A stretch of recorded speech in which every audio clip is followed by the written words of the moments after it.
Pour terminer son repas antillais en beauté, Babette de Rosière a un tuyau. Alors, la banane flambée, c'est un classique. Quand vous avez de la banane tigrée, vous savez qu'elle est tigrée comme des grains de beauté, c'est à ce moment-là qu'il faut les acheter pour faire la banane flambée. Parce que fort souvent, les gens se trompent, ils achètent la banane un peu verte et ça ne va pas du tout.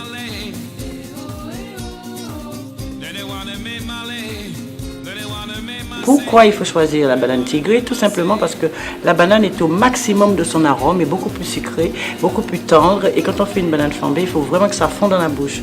Donc surtout, au départ, il faut avoir des bananes tigrées. On épluche nos bananes, on met dans la poêle un morceau de beurre et du sucre, on laisse caraméliser. Une fois que c'est bien caramélisé, on met les morceaux de banane et on mouille avec du jus d'orange. Si on n'a pas une orange sous la main, on a du jus d'orange dans son frigo, c'est pareil. Vous mouillez avec, c'est mieux de mouiller avec un peu de jus d'orange que de l'eau.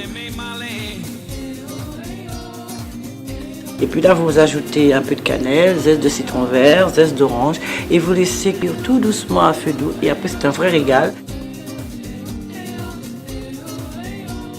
Et si vous aimez le rhum, pour terminer la cuisson, vous mettez un petit peu de rhum, vous flambez et voilà, vous avez fait un bon repas. C'est sympa ça.